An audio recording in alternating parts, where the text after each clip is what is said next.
kok kita tiba-tiba jadi budaknya dunia global? Mestinya kita kapten kesebelasan. Kita yang menguasai semua permainan kok. Ya kebudayaan, ya teknologi.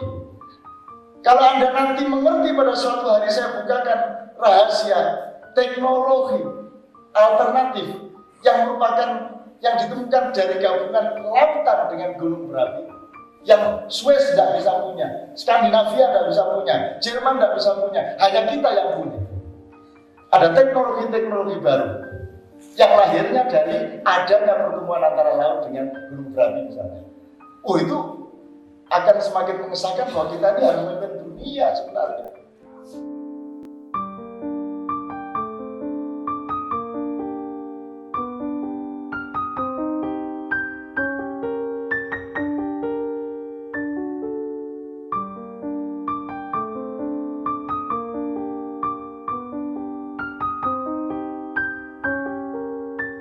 Saya kalau sudah darurat, BIN konsultasinya ke saya. Tak umum sih dia. Saya ngerti kenapa Obama tidak jadi ke sini. Saya yang dulu awal sekali mengumumkan bahwa Obama akan ke sini November 2008 sebenarnya. Kemudian gini-gini tidak jadi karena aku sudah tahu apa yang terjadi di Bali. Aku tahu Mossad yang datang siapa saja, namanya siapa, ngerjain apa, kapan Obama akan datang. Kesalahan para budayawan sekarang adalah tidak memperhatikan lagu anak-anak. Pada lagu anak-anak ini sebenarnya menyimpan memori terpanjang dan terabadi. Kan begitu? Karena disimpan di lagu anak-anak, kebijakan dan filosofi kekuasaan Jawa oleh Sunan Kalijogo ini, maka orang semua hafal sampai sekarang. Karena lagu anak-anak. Kalau lagunya orang tua, adiknya belum tentu hafal, kakaknya belum tentu. Tapi kalau lagu anak, ume sama Pak sama Bambaya apa kakek.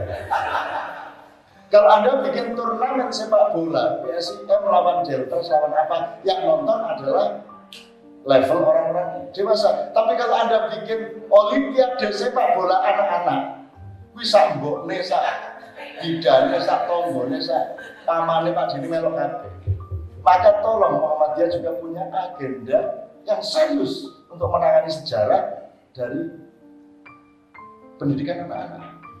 Dia ini nyempal sedikit. Oke, saya harus segera akhiri gini pertanyaannya. Mau tidak mau kita sekarang sudah dikepung oleh yang saya sebut tadi ultraliberalisme. Dan betul-betul pemerintah kita ini bukan pemerintah yang bekerja untuk rakyatnya, tapi nyun sewu ya. Ini kalau nggak terima ya ngomong sama SBY, bilang nggak mau ngomong gitu. Paling dia tuh cowok-cowok baca, paling gitu dia. Ini tidak ada negara. Wong pekerjaannya aja tidak ada, yang ada pegawai negeri. Kalau pegawai negeri dia menjadi budaya, dia menjadi tidak konstitusional, dia tidak punya kepastian. Maka sekarang pegawai negeri lucu di Indonesia. Pegawai permanen yang namanya pegawai negeri yang sampai mati ya Mas ya, sampai pensiun ya, itu selalu nunggu dipimpin oleh tenaga kontrakkan yang tidak mengerti masalah. Bener tak Mas?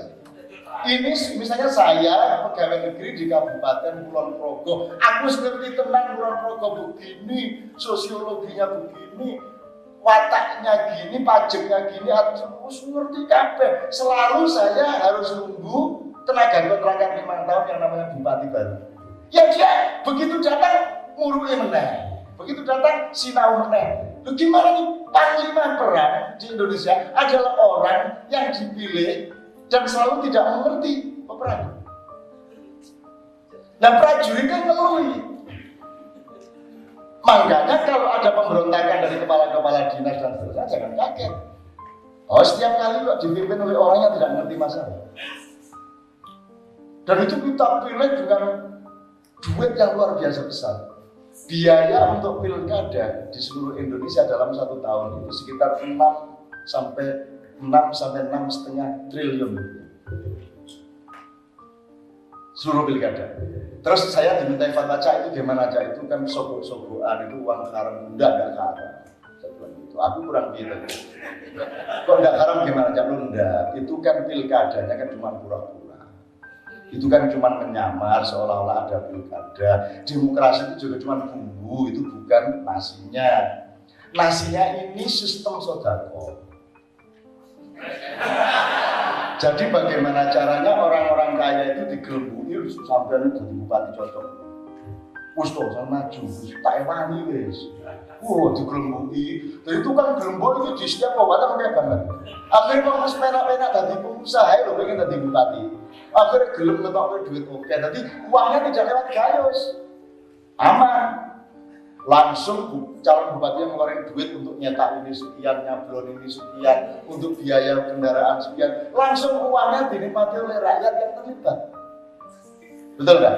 Jadi itu pilkada itu sebenarnya bukan peristiwa politik, itu peristiwa sedekah dan infak. Ya semua bisa lah.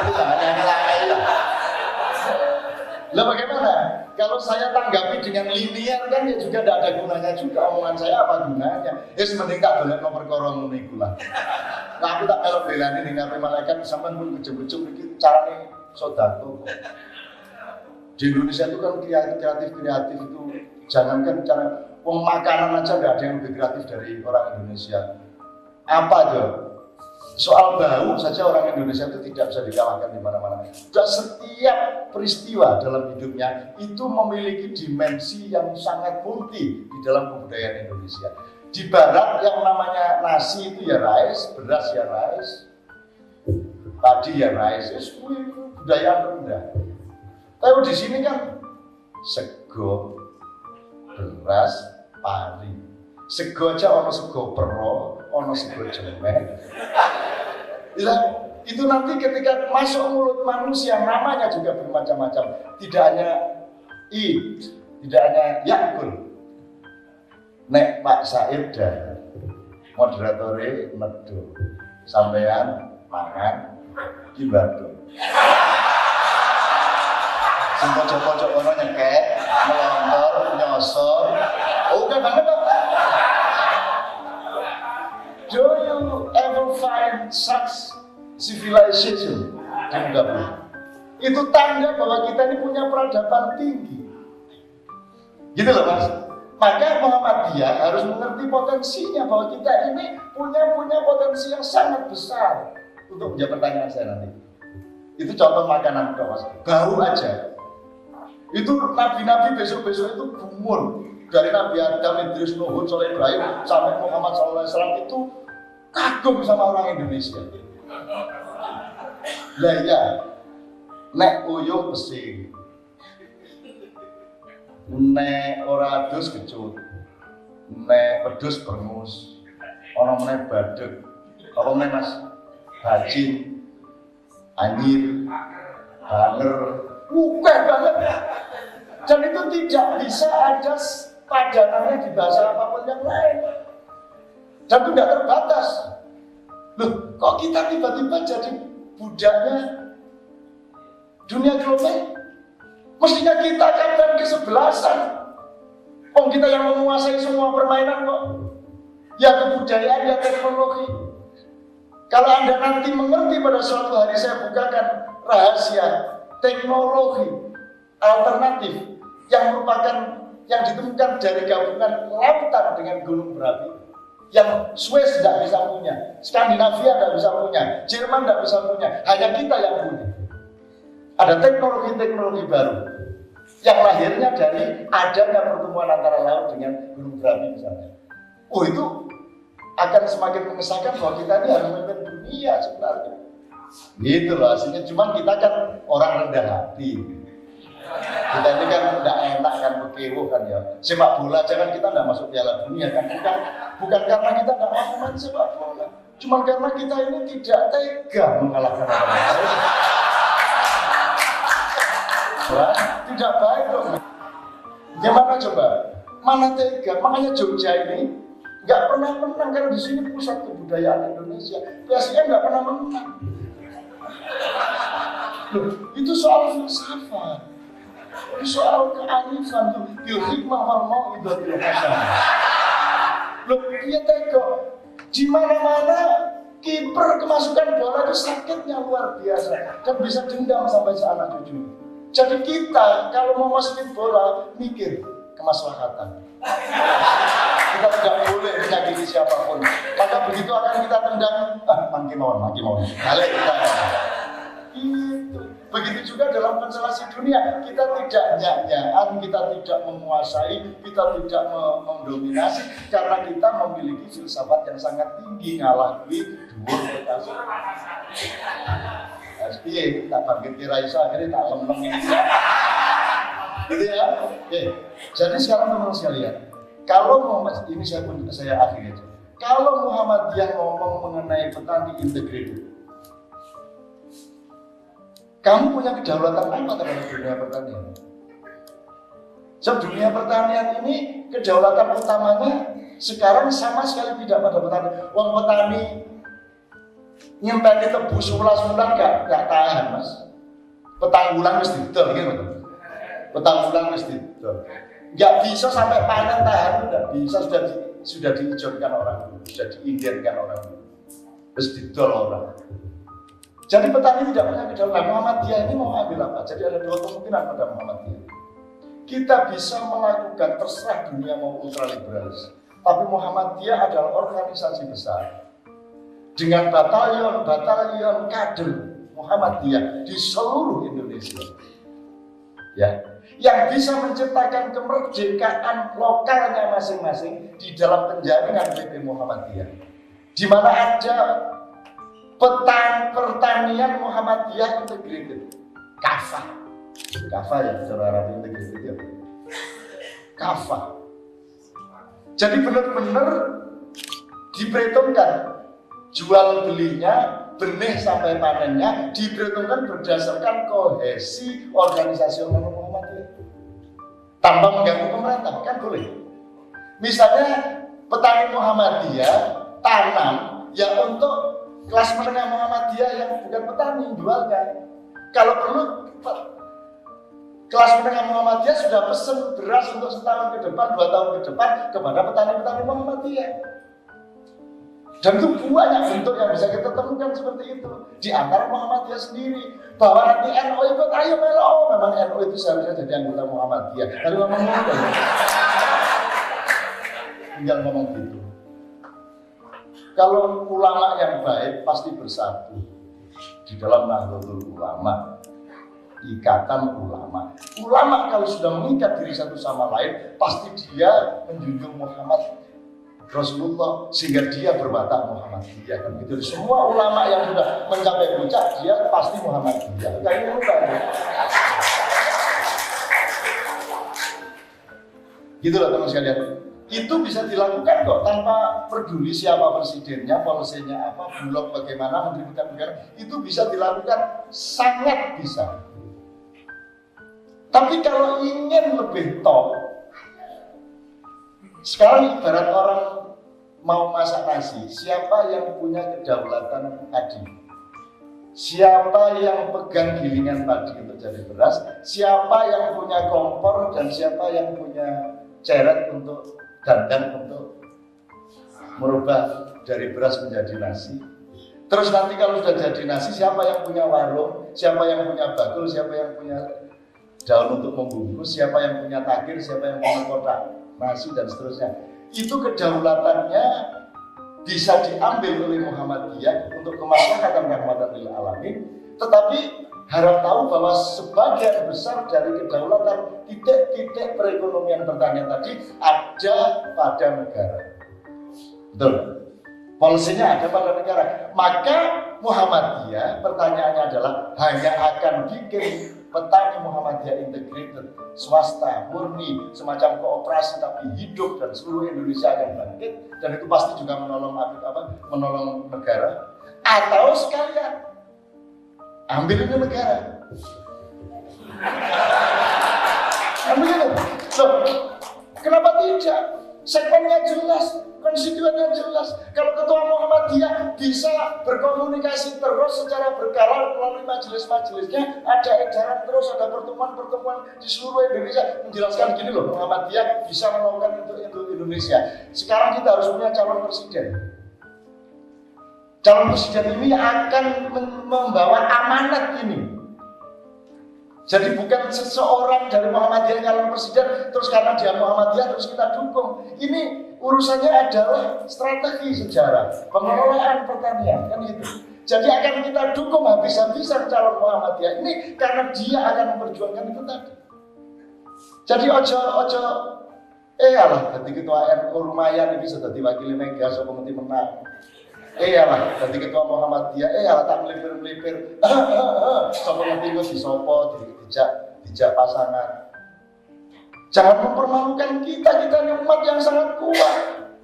Kita ini punya puluhan juta. Kita punya kekuatan di Indonesia. Konstituen, kuantitatif saja kita besar kok. Muhammadiyah ini. Ayo, harus ada presiden Muhammadiyah tahun 2014 dan diolah sejak sekarang. Jadi ada rapat-rapat dengan Muhammadiyah sampai ke daerah-daerah. Loh, kok Muhammadiyah berpolitik? Loh bagaimana? Begitu kita warga negara kita berpolitik. Bagaimana? Begitu ada Muhammadiyah, itu yang mengizinkan adalah konstitusi politik. Bagaimana tidak berpolitik? Lahir cepat politik, itu apartheid atau apartheid. Langsung politik, bagaimana menghindar politik? Kita harus berpolitik. Rasulullah aja berpolitik, Rasulullah aja menentukan begitu banyak hal. Meskipun keagungan, kesantunan, kelembutan Rasulullah ketika beliau tidak ikut campur di dalam menciptakan 47 pasal piagam Madinah itu harus kita tiru juga. Tapi kenapa tidak terang-terangan aja? Kenapa pakai bikin PAN? Kenapa pakai bikin partai apalagi Matahari Bangsa? Sekalian reken. Nah iya ayo seret. Yang penting ayatnya bener tagak kan loh mas. Lagi kekurangan ayat iya. Orang itu mau apa asal landasan dalilnya jelas. Ya toh? Rawahu sopo. Al-ayah surat opo jelas. Sekarang kita maju ke sana. Pedomannya orang Islam sederhana kok. Lakonono sing apik kanggone Gusti Allah ning ndi wae nang ndi wae karo sapa wae. Kan begitu. Saya dinasihati oleh ketua Muhammadiyah, ketua Aisyah Jombang Timur tahun 70-an, yaitu ibu saya. Dan saya jelek-jelek aktivis IPM yang saya belani sampai bertengkar dengan guru-guru di SMA Muhammadiyah Yogyakarta. Bertengkar karena saya membela IPM, yakni saya banyak sekali akhirnya bolos, sering bolos. Akhirnya berbenturan, akhirnya saya dimarahi sama guru, akhirnya tak letakkan jabatan dan tak supaya akhirnya saya keluar. Tapi jangan lupa, saya adik-adik saya semua di Muhipo. Yang bikin majalah Kuntum memang siapa?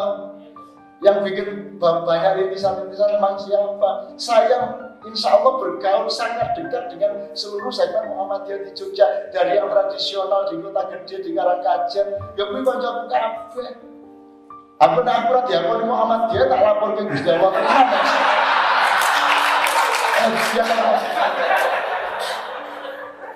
Kenapa kok Muhammadiyah kok kemana bahas selamatan? Nggak NU yang tradisinya selamatan nggak rajin kok. Ya sudah tak gantenin. Asal tidak melanggar syariat mahdoh.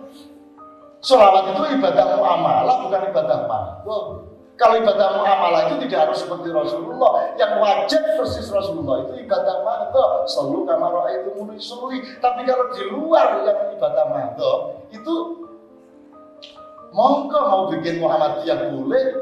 Emang Rasulullah pernah bikin Muhammadiyah? Tidak pernah, tidak apa-apa bikin Muhammadiyah. Tidak pakai peci, pakai peci tidak masalah. Meskipun Rasulullah tidak pernah pakai peci.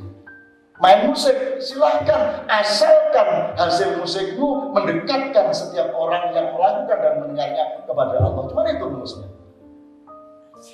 Musik kan terus ada fatwa dari beberapa kalangan Muhammadiyah. Tidaklah bisa berada di suatu tempat seorang pecinta Muhammad SAW dengan pecinta musik. Aneh loh. Akhirnya kita untuk apa sih cakap pakai sarung segala? Duduk-duduk. Aku akhirnya kayak Kanjeng jawab ini. Timbare nuduk dasmu.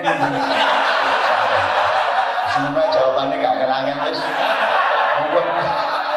Akhirnya kayak kaos tipir bahannya nuduk dasmu, mending nuduk saran itu. Gitu loh, teman-teman sekalian. Terus tiba-tiba musik menjadi lembaga yang kita curigai. What do you think music? Apa sih musik itu menurut kamu? Musik itu cuma terdiri dari dua unsur kok, nada sama irama itu doang. Kalau mau tiga bunyi, nada, irama, bunyi. Bunyinya ada iramanya dan berada di dalam nada. Dan dalam hidup ini tidak ada satu pun di dalam hidup manusia yang tidak mengandung tiga unsur itu. Nyedeng nih, ono nadane, ono iramane, ono unine. Ya apa menghindari musik itu ya? Mau ngimami sholat, bagaimana menghindari nada, bagaimana menghindari negara, irama, bagaimana menghindari bunyi. Meskipun kamu bismillahirrahmanirrahim, alhamdulillah, itu rap namanya. Musik juga. Loh, nah Majelis Tarjem mohon dong menjelaskan kepada seluruh warga Muhammadiyah, ini masalah sangat kecil kok. Jangan dibiarkan orang bertengkar hanya soal-soal begini. Musik itu, bagaimana musik? Yang nggak boleh itu musik dur muda, itu nggak boleh. Sekarang itu muda nih, gitu loh. Apa dur saiki semua diislamisasikan supaya boleh, supaya tidak haram, supaya tidak bid'ah. Kemarin saya maknyahan dengan Kiai Kanjeng di Gang Doli. Seluruh pelacur Doli datang, dan kalau saya datang ke sana mereka rela pray satu malam. Ikhlas.